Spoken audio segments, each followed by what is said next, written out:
We find unfortunately today, many Muslims, they say, or they have in their hearts doubt, or they have bad thoughts about their Creator subhanahu wa ta'ala. They're full of doubt regarding the fact that everything that has happened, everything that will happen, and that nothing will happen except that it has been preordained and predestined by Allah subhanahu wa ta'ala. So we believe that things happen because Allah decrees them.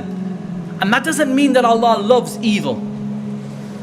Allah only loves good, but Allah allows evil to happen for a wisdom that is with Him alone. I've heard with my own ears people saying, doesn't Allah know what is happening in Palestine, in Kashmir? Doesn't Allah see the bloodshed of our Muslim brothers dying? Of our mothers and our sisters being raped in various parts of the world? Doesn't Allah see this? Doesn't He hear the cry of the orphan whose father has been killed, whose uncles and grandfathers have been killed, slaughtered in front of Him? Doesn't Allah hear the cry of these orphans? They say, where is the izzah? Where is the honor that belongs to Allah, to His deen, to the Muslims? Where is the victory that Allah has promised us? Where is the help of Allah? Why are Muslims so humiliated? Why are Muslims in a state of humiliation? Isn't the victory and the honor, the help for the believers, hasn't this been promised by Allah? Hasn't He promised us establishment in the earth? So they ask the scholars, the da'is, and the students of knowledge, where is this victory? Where is this honor? The kuffar, they say, are those who seem to have honor, who seem to have the upper hand, who seem to be victorious. The answer, my brothers and sisters, is that certainly these events happen.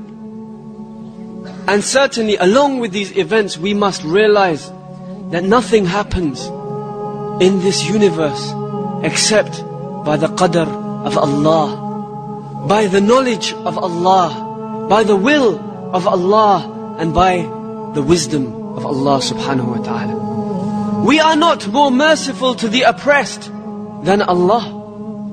We do not have more mercy than Allah.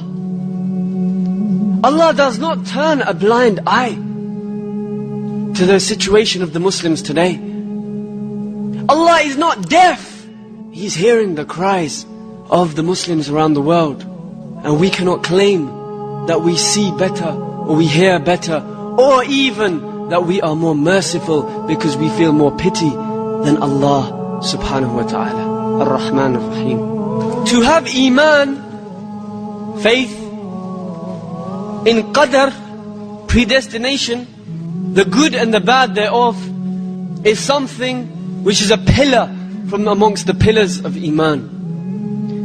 Your Iman is not sahih, it's not correct, and it's not accepted from you until you have Iman and full yaqeen, full faith and certainty in this fact that nothing happens in the universe except by the will, knowledge and wisdom of Allah subhanahu wa ta'ala. This belief, wallah, will save you from every strife and struggle. And the Muslims today are in such time of strife and struggle because of this lack of belief in the qadr of Allah subhanahu wa ta'ala. And belief in qadr is not all of one level. At the beginning you say, look, I believe in it. It's hard for me, it's a bitter pill to swallow, but I believe. Then later on you say, no, I accept it. I accept that this is the decree of Allah for me. And then above that you become content with it. You start to say the highest level and you say, I am pleased with whatever Allah decrees for me. If Allah decrees that I'm going to be hunted down and chased down in a country by an oppressive, evil person, then that is what Allah has decreed for me, and I'm going to be happy with what Allah subhanahu wa ta'ala has decreed for me. Be patient, because your final destination is Jannah. This is what we say to the believers today that are being tried. Be patient, because your final destination is Jannah.